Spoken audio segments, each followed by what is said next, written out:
Hey everyone, welcome to my channel. If you are new here, my name is Joelle and I resell kind of in between that part-time and full-time on Poshmark, eBay, Mercari, and a few other platforms.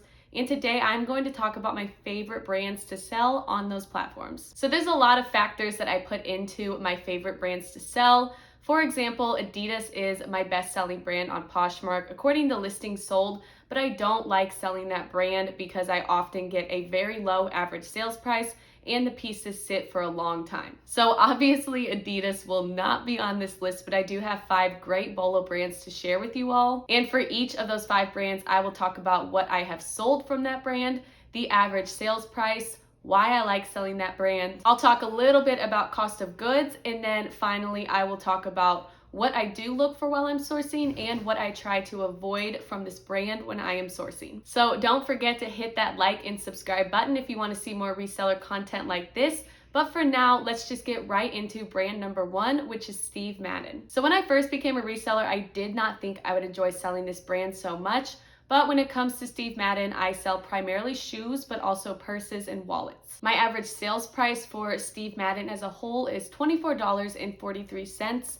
And what I like about selling this brand is that I typically get a quick sale, usually anywhere between 2 to 4 weeks of listing, I will sell the item. And I have also noticed primarily for the shoes that I sell that I tend to get pretty reasonable offers, or I will make a sale sending out a 10 to 20% off offer. So because it's typically a quick sale, I am sometimes willing to pay up a little bit more for Steve Madden. If I do find an extravagant pair of boots, for example, I might pay up to $8, but when it comes to sandals or heels, I typically won't pay more than $5 to $6. Now, what do I look for while sourcing? The number one thing that I look for while sourcing Steve Madden is trending shoe styles. Steve Madden is always on top of the trends, so a great way to look up recent shoe styles and trending ones is to go to their website and just see what they are currently selling. And I will also look for timeless shoe styles. So some examples of trending or timeless would be a block heel, square toe heels, any type of boot or platform, and any type of extravagant pair like a super strappy pair of heels, or anything that is over the knee. If the cost of goods is low enough, I will source purses. I don't have a ton of experience. I've only sold purses from my personal closet, and I would typically sell them for around $15 to $20. So if I could find a purse for maybe $5 or under, I will definitely pick it up if it's in good condition. What do I avoid while sourcing? Accessories is probably the number one thing. I will source for purses and wallets, but when it comes to belts, beanies, sunglasses, or really any very basic or small accessory, they just don't have as good of a resale value, especially because the retail value is a lot lower than their shoes and purses. The next brand that I really enjoy selling online is Athleta. And in terms of what I have sold a lot of leggings, tank tops, pullovers, swimwear, and joggers. So my average sales price for Athleta seemed really low at first, but I realized it's because I have sold a lot of tank tops. So my average sales price for this brand is just $22. And one of my favorite things about selling Athleta is that I have a lot of smaller sizes that have sold in my closet, and I haven't had trouble selling them. When it comes to Athleta, I will typically pay around 98 cents from my favorite thrift store and up to around $7 or $8 for nicer leggings or pullovers. I recently found the Athleta Altitude type, which has great comps on Poshmark, and I purchased these for $7.99. So that was definitely something I was willing to pay up for because based on suggested comps and sold comps, I should list it for around $50 to $65. So I definitely love the profit that I can make. And when it comes to what do I look for while sourcing, one of the main things I look for is black leggings. And if you watch my YouTube channel, you probably know who Mogi Beth is. She's one of the biggest resellers on YouTube. I actually got that piece of advice from one of her YouTube videos. So obviously I would recommend watching her channel. You can learn a lot from her. Another thing that I look for while sourcing is newer styles. And a great thing about Athleta, along with a lot of other brands, is that you could look on that care tag, and on the back it will show the month and year that it was manufactured. So that is a great way to make sure that you are finding newer styles. In terms of what do I avoid, there's really one category, and that is tank tops.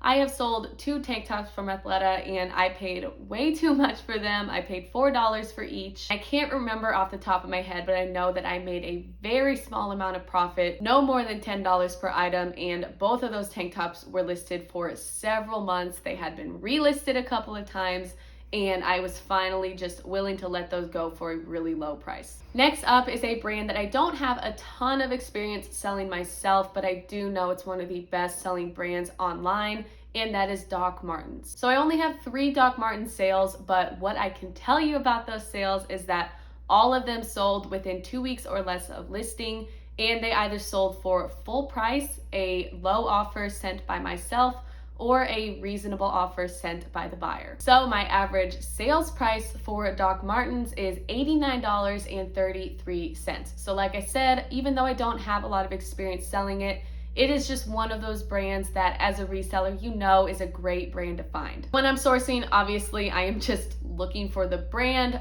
It is definitely important that you can find them in good condition. But if you do find them in really bad condition, sometimes your thrift store will price them really low, and you could maybe pay to get them fixed and still make a pretty decent profit on them. But for me, I like just finding them in good condition because I don't like doing a lot of work on my shoes. But I looked back at my sales, and my cost of goods for these shoes were $10 for a pair, $6 for another, and $9.98 for my most recent pair that I sold. And for Doc Martens, I am personally willing to pay up to $20 for a pair of shoes that's in good enough condition. So that is what makes it such a special brand for me and such an enjoyable brand to sell, because I know that I will get a quick sale and a really good profit. All right, this next brand, if you watch my channel, you know that I talk a lot about it, but that is American Eagle. My average sales price for American Eagle is only $15.46, which is not the highest, but I will say that a lot of that sales price has been brought down by some items that I should not have picked up in the first place. So my typical cost of goods per item, I will not pay more than $5 for a pair of jeans unless they are new with tags.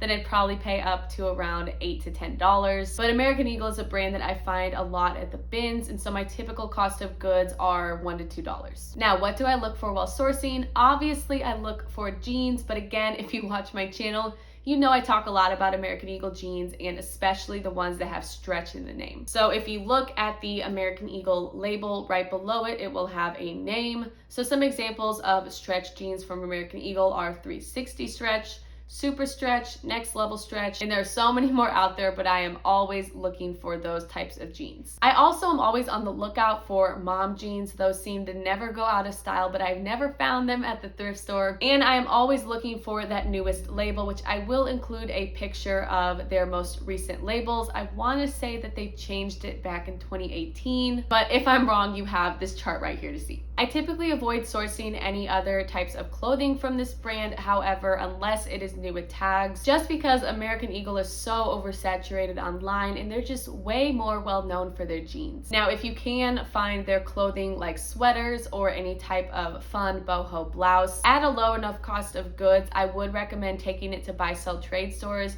Plato's Closet especially loves to get American Eagle. That is one of their top selling brands. So if I ever find any top that's usually $1.50 or less, I will always take it straight to Plato's Closet. And I don't think they have ever denied any type of American Eagle piece that I've brought in. And I forgot to add, but my American Eagle jeans that I sell in my closet typically sell around that $15 to $20 range. So in terms of profit after fees and cost of goods, you're looking at making around $10 to $15, maybe a little bit more per item.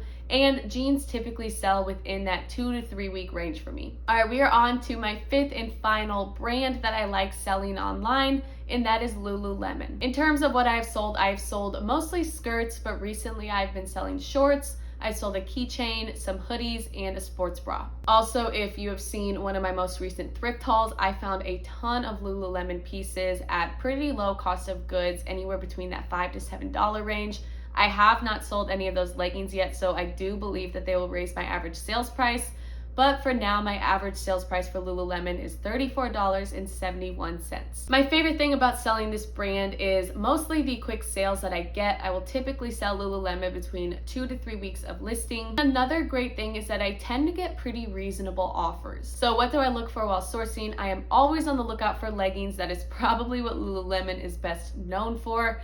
but I will also look for accessories, especially fanny packs and keychains. For example, I sold this Lululemon Never Lost keychain for $45, and if you look at the retail, it is so much lower than that. But these accessories sell out on the Lululemon website so quick that people are willing to pay up for them, especially if they're new with tags on platforms like Poshmark, eBay, or Mercari. Now, what do I avoid when sourcing Lululemon? Tank tops is probably one of the biggest things.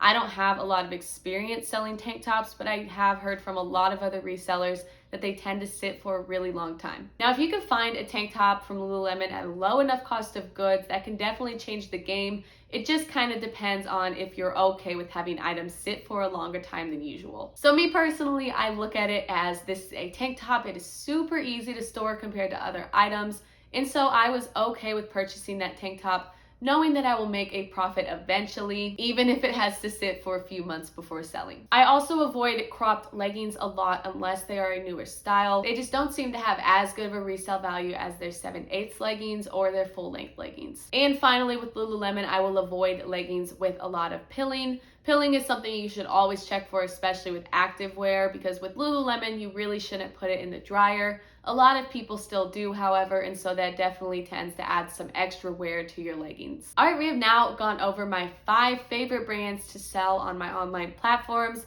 Just to recap, we have Steve Madden, Athleta, Doc Martens, American Eagle, and Lululemon. I'm pretty content with this list because just looking at the variety, I have some decent bread and butter brands like Steve Madden and American Eagle. I kind of have that middle tier of Athleta and then some higher end brands like Lululemon and Doc Martens. And I personally like having a good range and variety of brands in my closet. So again, I was very happy with this list, and I hope that you all got some good insights on some BOLO brands and what categories to be on the lookout for, along with categories that might be better to avoid. So if you did get anything out of this video, I hope you consider subscribing to my channel if you're not already. And as always, thank you all so much for the channel support. But now that we're at the end of this video, thank you all so much for watching, and I will see you for the next video.